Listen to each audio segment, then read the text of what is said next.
Bonjour à tous, bonjour Shalom, que l'Éternel nous bénisse tous. Bienvenue à notre série d'études sur la louange et l'adoration.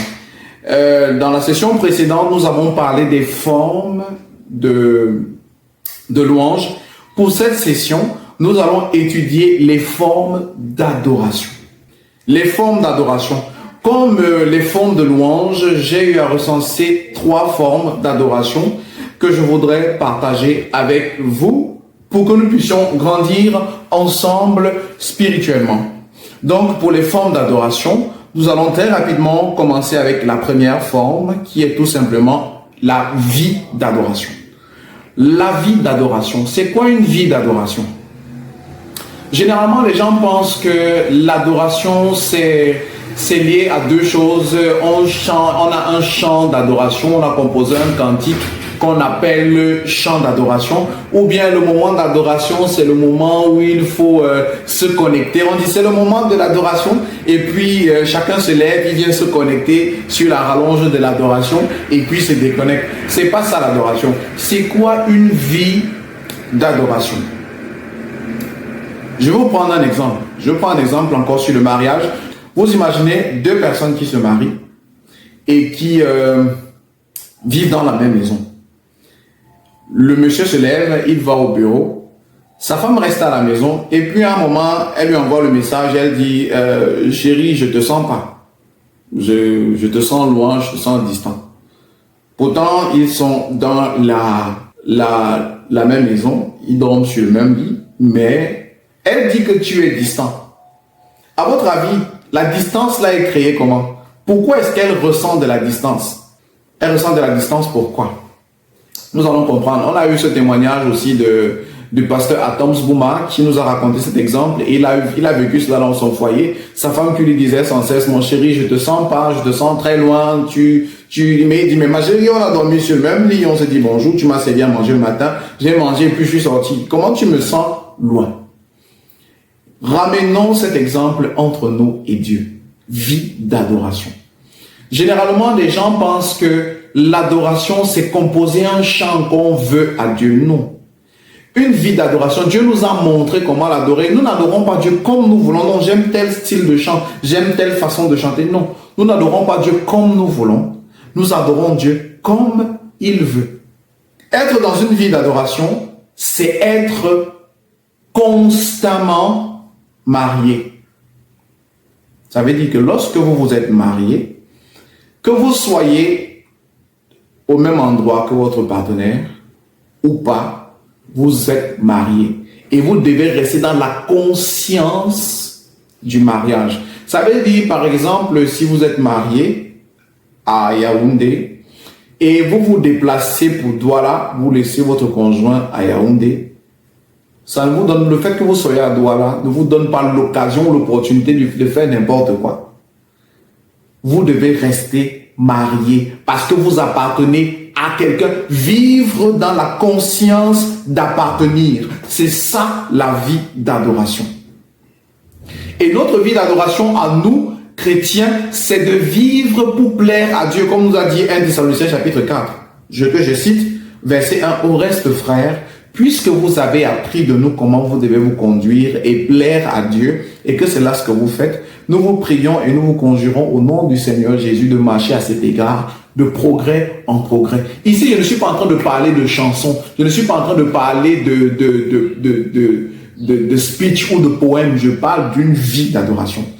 Une vie d'adoration, c'est vivre comme Dieu veut. Et souvenez-vous, j'ai pris dans le temps l'exemple de Caïn et Abel. Vous vous rendez compte? Caïn et Abel avaient tous les deux offert un sacrifice à Dieu. Et puis, Dieu a rejeté le sacrifice de Caïn parce que Caïn avait une mauvaise vie. Donc, on peut vivre notre vie comme on veut. On va à l'église, on chante des cantiques à Dieu. Dieu ne les agrée pas. Et vous savez, quand Dieu n'agrée pas, il dit que lorsqu'il n'agrée pas, le sacrifice qu'on fait devient quoi? Une abomination, un sujet de malédiction. C'est pourquoi si nous n'avons pas une vie sanctifiée, ne faisons même pas l'erreur, ne prenons pas l'erreur, l'initiative d'aller nous présenter devant la face de Dieu. Nous serons une abomination. J'ai souvent l'habitude de poser ces questions à certains hommes de Dieu, au pasteur. Est-ce que vous avez la preuve que Dieu a agréé le culte qu'on a effectué aujourd'hui? Est-ce qu'il y a une preuve que Dieu agrée le culte qu'on a aujourd'hui? Chacun devrait se poser cette question-là. Chacun devrait réfléchir. Est-ce que quand je viens, je chante à la chorale? Est-ce que je me place du haut de la chaire? Je prêche? Est-ce que les exhortations, les cantiques que j'élève, Dieu les agrée, ou je suis plutôt une abomination, un sujet de malédiction devant la face de Dieu? C'est pourquoi il est question pour nous de nous pencher vers la vie d'adoration. Avant de chanter même un cantique à Dieu, notre vie devrait être sanctifiée. C'est ça, une vie d'adoration. Je vais encore prendre un autre verset de la Bible qui nous résume cela. Je suis dans le livre de Jean, le chapitre 4. Je vais lire à partir du verset 23. Il est écrit, c'est Jésus qui répond à la femme samaritaine, « Mais l'heure vient, elle est déjà venue, où les vrais adorateurs adoreront le Père en esprit et en vérité. Car ce sont les adorateurs que le Père demande. Dieu est esprit. Et il faut que ceux qui l'adorent en esprit et en vérité. » Si vous avez bien compris le sens de ce verset, vous vous rendez compte que pour se présenter, ce n'est pas l'adoration qui compte devant Dieu. Ce n'est pas le cantique, ce n'est pas les chants qu'on fait chaque jour là qui sont importants. C'est notre vie. Dieu ne recherche pas l'adoration, mais il recherche l'adorateur.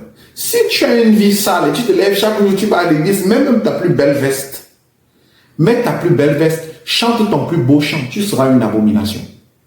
Si tu as bien compris le texte de Jean, le chapitre 4, les versets 23 et 24, si tu as bien compris, tu es une abomination.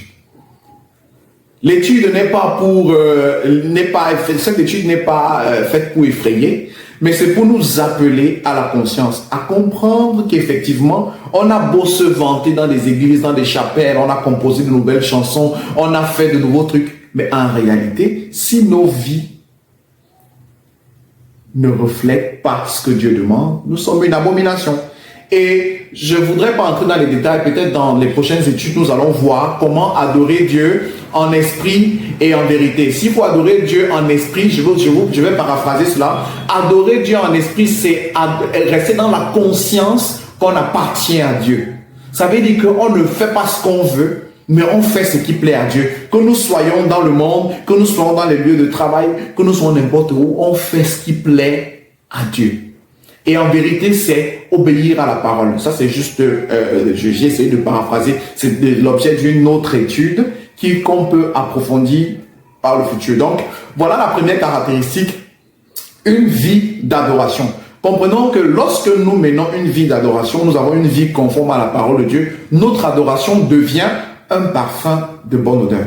Donc, voilà en quelques mots ce que nous pouvons dire aujourd'hui sur cette forme d'adoration, la vie d'adoration. La deuxième forme, c'est la prière d'adoration. La prière d'adoration.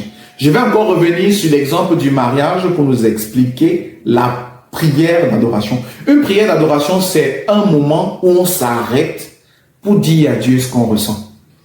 Vous rendez compte, vous êtes marié et vous avez votre conjoint, vous dormez sur le même lit, vous êtes dans la même maison, et puis à un moment vous vous arrêtez, surtout les hommes, les femmes aiment bien ça, elles aiment bien écouter cela. Vous dites, ma chérie, je t'aime. Vous êtes déjà marié, vous êtes dans la même maison, vous avez tout en commun, mais quand tu lui dis, ma chérie, je t'aime, qu'est-ce qui se passe? Ça lui réchauffe le cœur. C'est ça une prière d'adoration. Lorsqu'on s'arrête un instant, on dit à Dieu ce qu'on ressent pour lui, qui il est pour nous. Seigneur, tu t'appelles Yahweh Jireh, tu es le Dieu qui pourvoit pour moi. Tu es El Shaddai, le Dieu tout-puissant. Tu es Elohim, tu es Yahweh Sabaoth, l'éternel des armées, l'éternel ma bannière, Yahweh Nissi. Tu lui racontes tout ça. Tu lui dis combien il a créé les arbres, comment les arbres sont beaux, les animaux, la nature et tout. Tu lui racontes toutes ces choses. Après, tu lui dis, Seigneur, que ton genou fléchisse devant ton trône de grâce. Tu lui dis ça avec un esprit entièrement soumis. Ce que je viens de vous dire, cette deuxième étape, c'est pour ça marche effectivement pour ceux qui qui ont respecté la première forme d'adoration, moi je viens de dire, une vie d'adoration. Si tu n'as pas une vie d'adoration, tu ne peux jamais te laisser te placer comme ça, t'asseoir et commencer à dire une prière d'adoration. Ou bien dire un chant d'adoration. C'est la même chose. Je ne voudrais pas séparer les deux, prière et chant d'adoration. Pour qu'on se lève et qu'on écrive un cantique à Dieu, concernant l'adoration, il faut d'abord mener une vie d'adoration. C'est pourquoi vous allez voir beaucoup de compositeurs, des chantres dehors vont commencer à chanter « Repentez-vous, donnez vos vies à Dieu », mais en réalité, vous n'avez jamais écouté quelque part où ils ont écrit un cantique. C'est qu'ils s'asseyent là, ils prennent la Bible, ils sélectionnent certains versets, et puis ils partent dans un studio, faites-moi un beat, faites-moi un zouk là, et puis ils commencent à voir comment fusionner ces paroles et le chant. Mais en réalité, l'adoration, ce n'est pas quelque chose qu'on peut apprendre quelque part. C'est quelque chose qui vient du cœur, en fonction de notre vécu, en fonction de ce qu'on ressent. C'est dans cette forme d'adoration qu'on peut effectivement manifester l'amour qu'on ressent pour Dieu. Premièrement, on a d'abord cette vie d'adoration. On vit comme il veut, on vit pour lui plaire. C'est comme dans un couple, l'homme parfois va porter une veste que sa femme aime. Il dit, quand je porte comme ça, ma femme est contente. C'est un peu ce que Jean chapitre 4, verset 23 nous dit. Nous devons vivre. Dieu recherche, je refais la lecture. Mais l'heure vient, elle est même déjà venue, où les vrais, la Bible précise, où les vrais adorateurs adoreront le Père en esprit et en vérité. Car ce sont là les adorateurs que le Père demande. Dieu est esprit. Dieu n'est pas comme nous, où nous pourrons nous asseoir dans un restaurant ou bien dans une buvette boire un jus avec. Non. Dieu est esprit. Dieu est esprit et il faut que ceux qui l'adorent en esprit et en vérité. Voilà la condition, les conditions pour être un parfum de bonne odeur devant Dieu. Pour adorer Dieu et que notre sacrifice monte jusqu'à lui comme celui d'Abel. Voilà l'adoration que le Père demande. Il ne demande pas l'adoration, nos cantiques. On va dire, chantons pour casser la toiture. Ça ne sert à rien. Si on n'a pas une vie sanctifiée, on va crier. C'est encore mieux de rester à la maison parce que lorsque nous allons venir là-bas, étant dans cet état-là, nous ne serons pas un sujet de bonne odeur. Nous ne serons pas un sujet d'allégresse. Et la troisième et la dernière forme pour cette session est l'adoration qui consiste à garder les commandements. Vous connaissez le texte de Jean, le chapitre 14, le verset 15 qui dit « Si vous m'aimez, gardez mes commandements ». C'est juste une conséquence. Je ne veux même pas trop parler par rapport à ce fait, à cette autre forme d'adoration. Si vous m'aimez, gardez mes commandements. Ici, il est question de mener une vie d'adoration. On a déjà la conscience qui est la première forme. On a la conscience qu'on appartient à Dieu. On n'est plus de ce monde. On appartient au royaume. Nous sommes comme des ambassadeurs. Ça veut dire que nous sommes comme des personnes qui vivent dans un pays qu'on dépêche pour aller représenter ce pays-là. Donc nous représentons le ciel. Et nous représentons le ciel sous toutes ses formes. C'est pourquoi il a dit, si vous faites partie de ces candidats-là, gardez mes commandements. Pour effectivement vous présenter comme des ambassadeurs du ciel, il faut garder mes commandements. C'est cette troisième forme d'adoration. La troisième forme d'adoration consiste à garder les commandements de Dieu. J'espère que cette étude ne vous a pas effrayé. Je vous donne rendez-vous pour la prochaine session. La prochaine session, nous allons parler des niveaux de louange et d'adoration. Mais avant cela, je vous invite à vous abonner, à partager avec ceux qui sont autour de vous et surtout de nous laisser un commentaire si vous avez trouvé l'exposé assez intéressant. Sinon, nous sommes ouverts, laissez vos commentaires, nous allons lire et si vous avez besoin, vous avez des suggestions à nous faire, merci de le faire en commentaire. Et pour nous contacter directement, nous allons laisser les méthodes de contact en description de cette vidéo. D'ici là, on se donne rendez-vous pour la prochaine session. Que Dieu vous bénisse. Bye bye.